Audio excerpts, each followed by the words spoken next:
하나님의 은혜와 복이 여러분과 함께 하시기를 축복합니다. 하나님께서 우리에게 주시는 말씀을 나누겠습니다. 우리들이 주님께 부름받은 이유라는 제목입니다. 베드로전서 3장 8절부터 9절까지를 오늘은 공동번역으로 여러분과 함께 합독하겠습니다.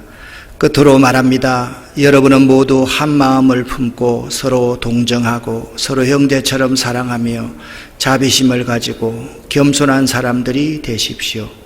악을 악으로 갚거나 욕을 욕으로 갚지 말고 도리어 축복해 주십시오. 그러기 위해서 여러분이 부르심을 받았습니다. 그렇게 하면 여러분은 하나님께서 약속하신 축복을 받게 될 것입니다. 아멘. 기독교인에게는 부르심, 소명, 콜링이란 가치가 매우 중요합니다. 이것은 나를 하나님이 부르셨느냐 아니면 세상이 불렀느냐의 문제이기 때문입니다. 베드로전서 3장 9절을 공동번역으로 읽어보면 그러기 위해서 여러분이 부르심을 받았습니다 라고 말씀하고 있습니다. 그렇다면 베드로전서에서의 사도 베드로의 관점은 무엇이겠습니까? 베드로전서의 배경은요, 주후 64년부터 68년경입니다. 로마 황제 네로의 박해 때에 베드로전서가 기록되었습니다. 저 극심한 박해와 고난받는 성도들을 위로하고 격려하기 위해서 베드로전서를 기록했습니다. 이러한 때에 성도가 이 땅에서 살아가는 방법을 베드로는 제시하고 있습니다. 예수 믿기 때문에 나그네로서 잠시 고난당하지만 믿음의 결국인 영혼의 구원을 바라보며 살아가는 자가 성도 아닙니까? 그 삶은 불의한 고난을 당하나 그들과 맞서 싸우지 아니하고 예수님을 생각하며 기꺼이 참고 도리어 선한 행실로 그들의 무식한 말과 행동을 막고 그들을 부끄럽게 하는 삶이 그리스도인의 삶이었습니다. 황제의 치세는 매우 불의했습니다. 그러한 불의한 황제의 국가 권력 앞에서도 그러해야 하고 그 모순된 사회 속에서 윗사람에게도 그러해야 했으며 가정에서는 부부가 종으로서 살아가는 사람은 상전에게 그들의 무식한 말과 행동을 막고 부끄럽게 여길 수 있는, 그들 스스로가 부끄럽게 여길 수 있는 삶을 살아내어야만 했습니다. 그러기에 그 시대의 성도들에게는 누가 나를 불렀는가가 매우 중요했습니다. 하나님이 나를 부르셨다라는 자긍심을 가지고 살아가는 것이 매우 중요했기 때문입니다. 이러한 암담한 현실 가운데서 사도 베드로는 이제 결론적으로 주님께서 이를 위하여 너희를 부르셨다라고 말합니다. 그러니까 우리를 성도로 부르신 이유에 대해서 사도 바울은 말하고 있는 것입니다. 오늘날 우리 성도들도 참 어려운 현실에 직면해 있습니다. 자영업자들이 참 어렵습니다. 사업을 하시거나 기업을 하시는 분들도 매우 어렵습니다. 교육을 하시는 분도 어렵고요. 교육자들도 어렵고 학원을 하시는 분들도 매우 어렵다는 소식을 듣습니다. 누구나 할 것 없이 지도자들 가운데 책임 없이 내뱉는 말 한마디 한마디에 상처를 받습니다. 자신들은 사회에 모범이 되지 못하는 행동을 하면서도 다른 사람에게는 공정을 이야기를 합니다. 공익을 위해서는 참아라, 내놓아라, 양보하라, 포기하라. 그러면서 시장의 공평한 질서가 흐려지고 있기 때문에 사람들은 더욱더 어려운 현실에 직면해 있습니다. 이럴 때에 9절에 이를 위하여 너희가 부르심을 받았다. 이러한 불공비정하고 불공평한 이 세상, 내가 이해가 안 되는 이 세상에 무언가 그리스도인으로서 할 일이 있기 때문에 하나님이 우리를 불렀다라고 말씀하고 있습니다. 여기 9절에 이를 위하여라는 단어는 3장 9절에만 사용된 것이 아니라 2장 19절부터 21절 가운데 사용되었습니다. 2장 21절 말씀에 나옵니다. 19절부터 제가 읽겠습니다. 부당하게 고난을 받아도 하나님을 생각함으로 슬픔을 참으면 이런 아름다우나 죄가 있어 매를 맞고 참으면 무슨 칭찬이 있으리요. 그러나 선을 행함으로 고난을 받고 참으면 이는 하나님 앞에 아름다우니라. 이를 위하여 너희가 부르심을 받았으니 예수 그리스도도 너희를 위하여 고난을 받으사 너희에게 본을 끼쳐 그 자취를 따라오게 하려 하셨느니라. 아멘. 이렇게 말씀하고 있습니다. 이를 위하여 너희가 부르심을 받았으니 는 우리를 부르신 이유를 분명히 말씀하고 있습니다. 오늘 베드로전서 3장 8절에는 하나님께서 우리를 부르신 이유, 구체적인 이유 5가지를 말씀하고 있습니다. 베드로전서 3장 8절 말씀만 여러분과 제가 함께 읽겠습니다. 마지막으로 말하노니 너희가 다 마음을 같이하여 동정하며 형제를 사랑하며 불쌍히 여기며 겸손하며. 아멘. 여기 마지막으로 말하노니 라는 문장이 있습니다. 베드로가 여기에서 말씀하고 있는 것은 2장 18절부터 3장 8절이 시작되는 3장 7절까지 베드로는 그 시대의 교우들에게 이러한 명령을 했습니다. 특별히 노예로서 하인으로서 주인을 모시고 있는 자들에게 명령을 하였고 부부 사이에도 남편들은 아내에게 이렇게 하라라고 권면을 하였습니다. 그러니까 2장 18절부터 3장 7절까지의 명령을 마무리하면서 5개의 형용사를 동일하게 분사적인 용법을 사용함으로써 완곡한 권면을 하고 있습니다. 여기 분사적인 용법으로 사용되었다라고 보는 것은 우리가 영어 공부를 할 때 분사적 용법은 보호로, 목적격 보호로 사용된다라고 배웠지 않습니까? 너희를 부르시는 이유가 이런 것이다. 하나님께서 너희를 부르신 첫 번째 이유가 너희끼리 마음을 같이 하는 것이다 라고 그렇게 말씀하고 있습니다.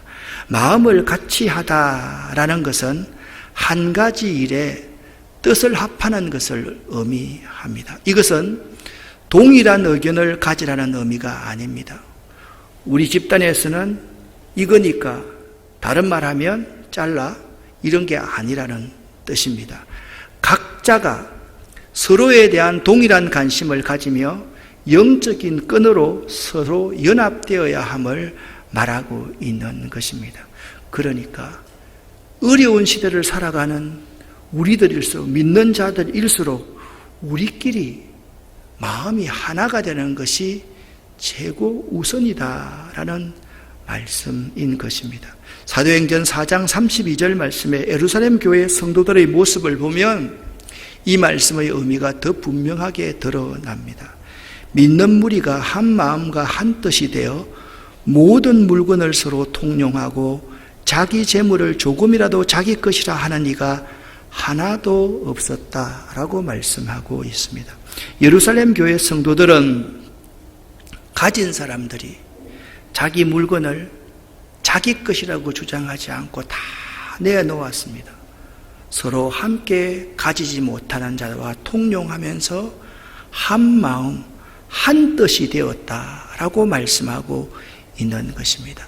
하나님이 우리를 부르신 첫 번째 이유는 먼저 믿는 우리들이 한 마음과 한 뜻이 되어 살아가는 것이다 라는 전제를 우리에게 말씀하고 있는 것입니다. 여러분, 이 어려운 시대에 우리 믿는 자들끼리 한 마음과 한 뜻이 되지 못하면 안 됩니다.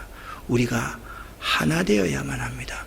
무조건 통일하자가 아니라 각자의 뜻이 있지만 내가 상대방의 입장을 배려하고 생각해서 내 뜻도 서로 상대방의 뜻과 함께 맞추어 갈 수 있어야 된다. 그렇게 말씀하고 있는 것입니다. 두 번째입니다. 하나님께서 우리를 부르신 두 번째 이유는 서로 체휼하며 동정하며 살아라 라고 말씀하고 있습니다.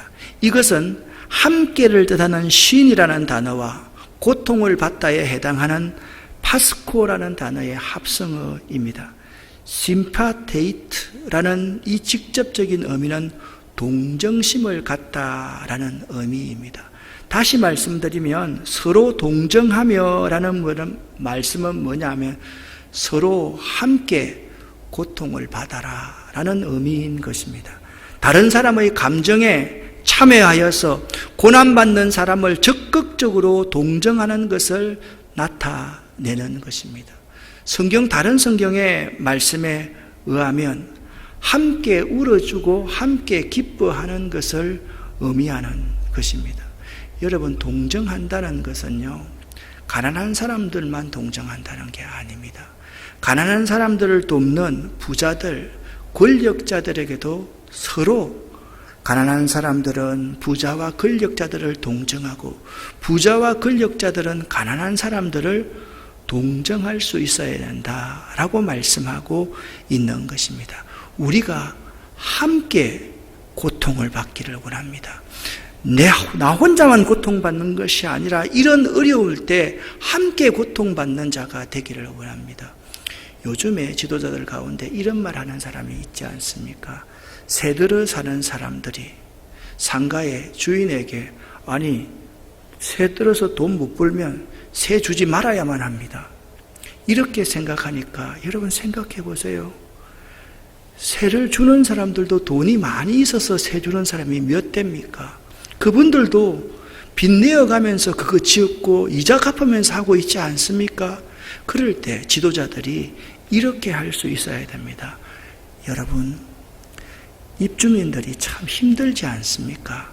이분들을 지금 이런 고통 때 이렇게 어려우니까 잠시 몇 개월만이라도 여러분 이분들과 마음을 함께 해 주시기를 바랍니다. 이렇게 이해하고 설득하는 자세가 바로 오늘 서로 동정하고 체휼하다라는 의미임을 알아야만 하는 것입니다. 히브리서 10장 34절 말씀에 너희가 갇힌 자를 동정하라 그렇게 말씀하고 있습니다. 특별히 히브리서 기자는 히브리서 4장 15절에서 우리 예수님의 동정에 대해서 이렇게 말씀하고 있습니다. 우리에게 있는 대제사장은 우리의 연약함을 동정하지 못하시는 분이 아니라 이해치 못하시는 분이 아니다라고 말씀하고 있습니다. 그러니까 우리에게 있는 대제사장이신 예수 그리스도는 우리의 연약함을 충분히 공감하고 이해하시는 분이다라고 말씀하고 있습니다.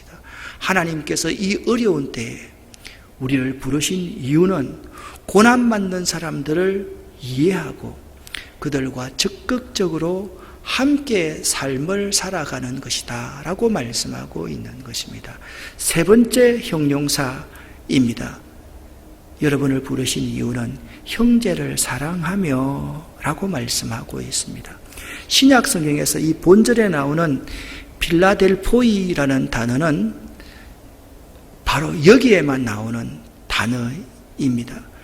이 필라델포이라는 말은 단순한 형제가 아니라 그리스도의 사랑에 결속시키는 형제로서 그리스도인이라면 마땅히 행해야 될 윤리적인 덕목을 말하고 있는 것입니다. 단순하게 형제 사랑, 이것으로는 서로 진심으로 사랑할 수가 없습니다. 그리스도가 우리를 사랑하셨던 것처럼 예수 그리스도가 우리를 십자가 위에서 사랑하셨던 것처럼 예수 그리스도가 하늘 영광을 버리고 이 땅에 오셔서 우리를 결속해 주신 그 그리스도의 사랑으로 서로 형제를 사랑하며 살아가게 하나님께서 명령하셨다라고 말씀하고 있습니다. 로마서 12장 10절 말씀에 형제를 사랑하며 서로 우애하고 존경하기를 서로 먼저 하라라고 말씀하고 있습니다. 여러분, 그 시대에 베드로가 살아가고 있던 그 시대 교인들에게 베드로 사도는 이렇게 말합니다. 하나님께서 여러분들을 부르신 이유가 무엇인지 아십니까?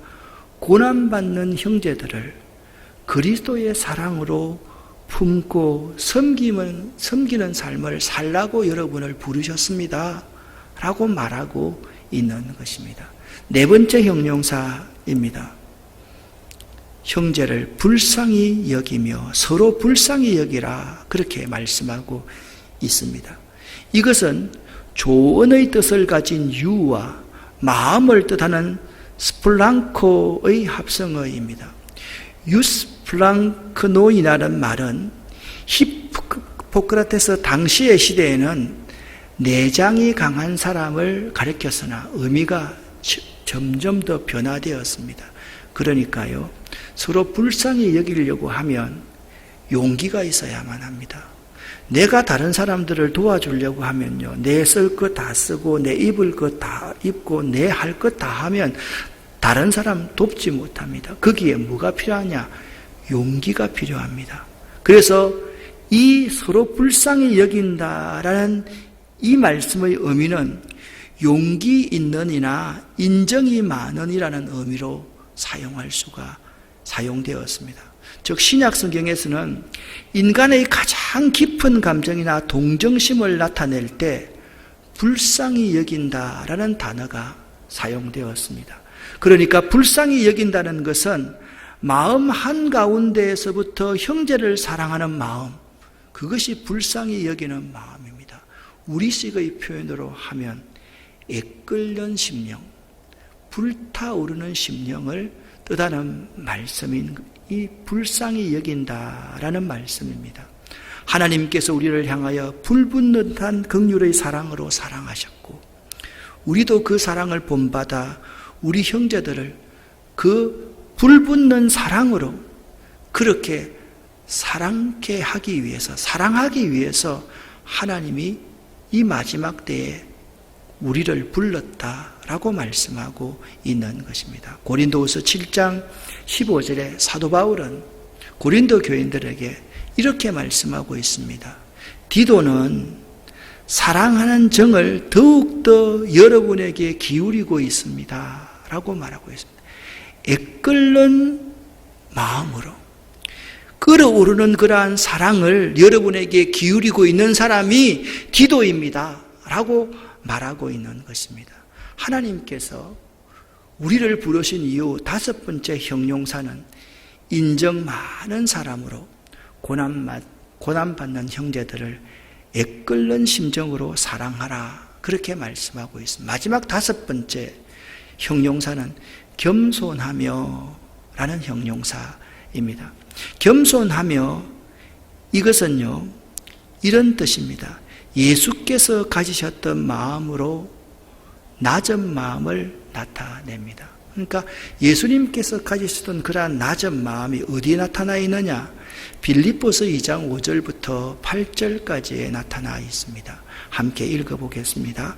너희 안에 이 마음을 품으라. 곧 그리스도 예수의 마음이니 그는 근본 하나님의 본체시나 하나님과 동등됨을 취할 것으로 여기지 아니하시고 오히려 자기를 비워 종의 형체를 가지사 사람들과 같이 되셨고 사람의 모양으로 나타나사 자기를 낮추시고 죽기까지 복종하셨으니 그 십자가에 죽으심이라. 아멘.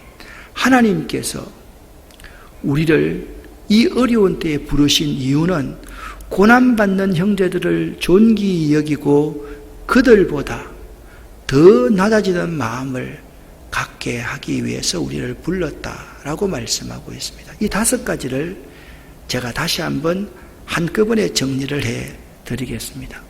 주님께서 우리들을 이 시대에 부르는 이유 첫 번째 전제는 이렇습니다.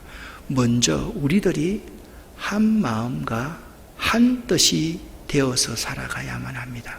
그리고 고난당하는 형제들을 위하여서, 그러니까 여러분 우리를 부르신 이유가 한마디로 말하면 고난당하는 형제들을 위해서 살라고 하나님께서 우리를 부르셨다라는 거예요. 코로나19와 같은 이런 어려운 상황 가운데 하나님께서 우리를 그리스도인으로 부르신 이유는 고난당하는 형제들을 위해서 이렇게 살아라. 고난당하는 형제들을 잘 이해하고 적극적으로 그들과 함께하는 삶을 살고 고난당하는 형제들을 향하여서 그리스도의 애끓는 사랑을 품고 그들과 함께 삶을 살며 고난당하는 형제들에게 인정 많은 사람으로 내 것을 내려놓고 내 것을 쓰지 않는 용기를 갖고 그들에게 마음을 주면서 살아가고 그들을 존귀히 여기고 그들보다 내가 도와주지만 그들보다 더 낮아지는 예수님의 마음처럼 살아가게 하기 위해서 하나님이 여러분과 저를 부르셨다라는 것을 알아야만 됩니다.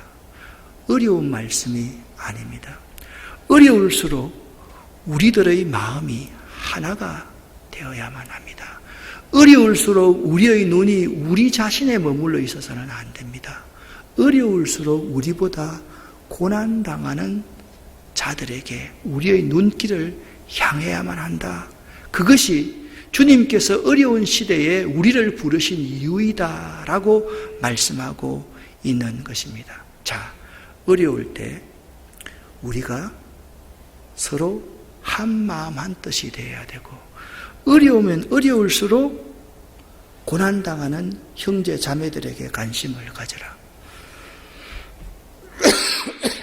사랑하는 여러분, 믿는 우리들이 주님께서 우리를 부르신 이유를 모르고 살아서는 되겠습니까? 우리가 믿는 자라고 하면 주께서 우리를 부르신 이유를 바로 알고 살아야만 되지 않겠습니까? 그런데 하나님께서 우리들에게 또 이러한 당부를 합니다. 그렇다고 한다면 우리끼리는 이렇게 사는데 우리에게 고난을 주고 있는 저 황제를 비롯한 많은 권력자들, 저 사람들을 우리가 어떻게 대해야만 합니까? 그것이 그들의 또 한 가지의 과제였습니다. 우리들에게 고난을 주는 대상에 대해서 어떻게 우리가 대해야 될 것인가? 그것에 대해서는 9절에 이렇게 말씀하고 있습니다. 죄송합니다. 악으로 악을, 욕으로 욕을 갚지 말고 도리어 복을 비는 삶을 살아라 라고 말씀하고 있습니다. 8절 말씀이 성도의 기본적인 자세에 대해서 말하고 있다라고 하면 9절은 특별히 성도들에게 고난을 주는 황제를 비롯해서 우리를 압제하는, 우리를 미워하는 그 세상 사람들에 대해서 어떻게 해야 하는지에 대해서 말씀하고 있는 것입니다. 9절 말씀을 다시 한번 여러분과 제가 한번 읽어보겠습니다. 악을 악으로 욕을 욕으로 갚지 말고 도리어 복을 빌라. 이를 위하여 너희가 부르심을 받았으니 이는 복을 이어받게 하려 하심이라. 아멘. 여기 복을 빌라라는 단어가 있습니다. 이 복을 빌라라는 단어는 좋게 말하다라는 의미를 가지고 있습니다. 이것은 그리스도인들이 당연히 악이나 욕으로 갚아도 될 만한 상황이 온다 할지라도 저주나 안갚음을 하지 말고 도리어 거룩한 오른손으로 그를 축복하라 라고 말씀하고 있는 것입니다. 우리의 삶도 마찬가지입니다. 우리 자신을 비방하고 욕하고 다니는 사람에 대해서 좋게 말해주고 도리어 축복하라 라고 말해주고 있는 것입니다. 저도 이런 경험이 있습니다. 우리 목회자들 세계에서도 자꾸 다른 사람에게 저를 비난하고 씹고 다니는 사람이 있었습니다. 한 번은 어느 분이 저한테 이런 말을 합니다. 전 목사는 왜 저렇게 자기를 씹고 다니고 비난받고 있는 사람에게 아무것도 안 하고 있느냐, 아무 대응도 안 하고 있느냐고. 특별히 내가 지금 보니까 전 목사는 저 사람에 대한 약점을 다 갖고 있는데 왜 저 사람에 대해서 제지하지 않느냐고 그런 말을 저한테 해왔습니다. 그때 제가 그분에게 이런 말씀을 한 적이 있었습니다. 제가 시정잡배입니까? 제가 깡패입니까? 제가 왜 다른 사람의 약점을 잡고 그 사람을 누려야만 합니까? 저는 그렇게 못합니다. 그런 말씀 하시려고 그러면 다시는 저한테 연락을 하지 마십시오. 그리고 제 자랑이 아니라 저를 비난하고 비방하고 욕하고 다니는 그 사람을 칭찬하기 시작했습니다. 그런데 요즘은요, 그 사람이 저를 찾아옵니다. 도움을 받기 찾아옵니다. 여러분, 삶을 살면서 있잖아요. 우리를 대적하고 우리를 핍박하는 사람들에 대해서 여러분들이 좋은 말을 할 수 있는 영적 여유가 있어야만 합니다. 그냥 이는 이대로, 이빨은 이빨대로 비난하면 도리어 더 비방하면 그것이 결코 우리를 상쾌한다라는 사실을 알아야만 합니다. 9절 말씀, 하반절 말씀을 좀 쉬운 번역으로 다시 한번 제가 번역을 해보았습니다. 함께 읽어보겠습니다. 하나님께서는 여러분으로 하여금 복을 상속받게 하시려고 여러분을 부르셨습니다. 아멘. 그러니까 하나님이 우리를 부르셔서 우리 마음이 하나가 되고 서로가 사랑하고 아껴주고 이해하고 겸손하게 그렇게 살아가면서 우리에게 해코지 않은 사람들에게 도리어 좋은 말을 하고 복을 빌어주면 하나님께서는 하나님의 복을 상속받게 하시려고 우리를 부르셨다. 아멘. 그렇게 말씀하고 있는 것입니다. 아마 이 8절 9절 말씀을 기록한 사람이 누굽니까? 베드로 아닙니까? 베드로가 어떤 사람입니까? 예수님의 수제자라고 하면서 계집종 하나 앞에 예수님을 3번씩이나 부인하고 저주했던 사람이 베드로 아니었겠습니까? 베드로는 그 어려운 상황을 당해서 예수님의 가르치심을 깊이 생각했을 것입니다. 예수님께서 산상수훈을 말씀하실 때, 설교를 말씀하실 때 베드로의 여기에는 단금이 꽂혀 있었습니다. 예, 선생님, 그렇게 살아나가면 이 세상 못 이깁니다.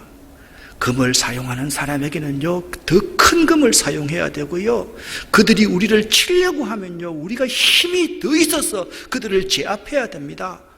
베드로는 그때 예수님의 말씀을 이해하려고 생각하지 않았습니다.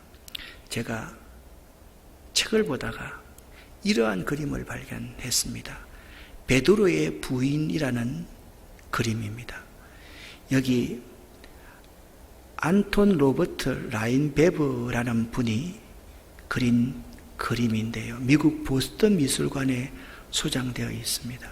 여기 한번 여러분 한번 보시기를 바랍니다. 닭이 있습니다. 닭의 울음소리를 들을 때마다 베드로는 이렇게 고민하고 괴로워하고 있는 모습을 볼 수가 있는 것입니다. 아마도 베드로는 예수님의 산상수훈의 말씀을 생각하면서 고난당하고 있는 그 시대의 교인들에게 울면서 말하지 않았겠는가라는 생각을 한번 해보았습니다. 이 말씀을 예수님께서 하셨거든요. 그러나 내 말을 듣고 있는 너희에게 내가 말한다. 너희의 원수를 사랑하여라. 너희를 미워하는 사람들에게 잘해주고, 너희를 저주하는 사람들을 축복하고, 너희를 모욕하는 사람들을 위하여 기도하여라. 네 뺨을 내리치는 사람에게는 다른 뺨도 돌려대고, 네 겉옷을 빼앗는 사람에게는, 네 전부를 빼앗는 사람에게는 속옷도 거절하지 말아라. 너에게 달라 하는 사람에게는 주고, 네 것을 빼앗아 가져가는 사람에게 도로 찾으려고 하지 말아라. 베드로는 이 말씀이 가슴 속 깊이 와 닿았을 것입니다. 너희는 남에게 대접을 받고자 하는 대로 남을 대접하여라. 베드로는 지금 이 말씀이 생각이 났을 것입니다. 그렇다.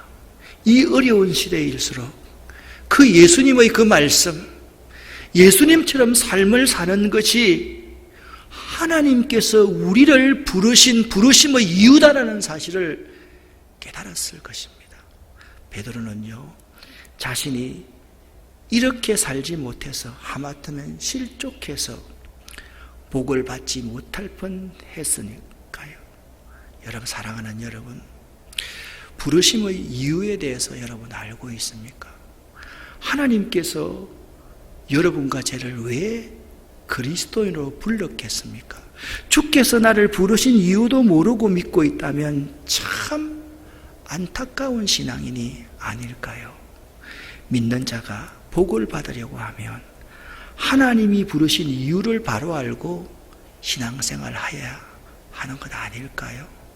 고난당하는 이웃에 관심하지 않고 나만 생각하고 내 가족만 생각하고 내 교회만 생각하고 내 편만 생각하는 이기심은 죄악인 것입니다. 이런 찬송이 생각이 났습니다. 십자가의 길, 순교자의 삶이라는 박민용 씨가 지었던 찬양입니다. 조롱하는 소리와 세상 유혹 속에도 주의 순결한 신부가 되리라.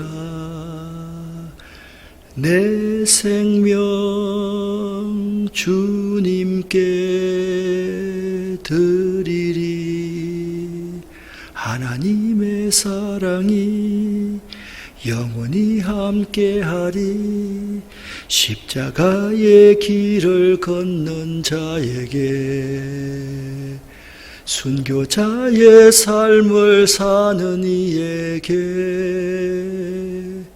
조롱하는 소리와 세상 유혹 속에도 주의 순결한 신부가 되리라. 내 생명 주님께 드리리. 사랑하는 여러분, 이 어려운 시대에 우리는 한 가지 분명히 알아야 될 것이 있습니다. 여러분과 저를 하나님이 부르신 이유를 바로 알아야만 합니다. 사랑하는 여러분, 우리 하나 되어야 되지 않겠습니까?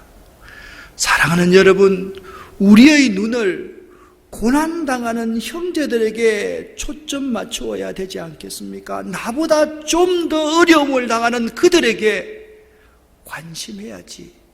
정말 하나님이 우리를 부르심의 이유를 바로 아는 것 아니겠습니까?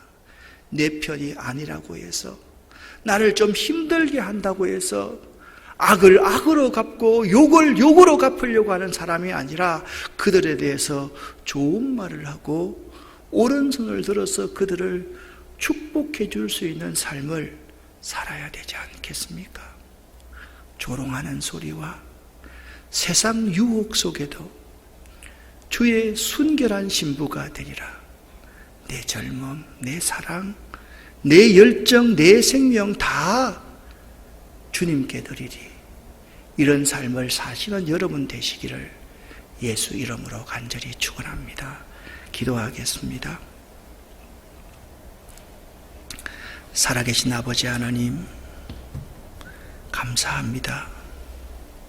하나님이 우리를 부르신 이유를 바로 알고 신앙생활하는 저희들 되기를 원합니다. 예수 그리스도 이름으로 축복하옵고 간절히 기도 올립니다. 아멘.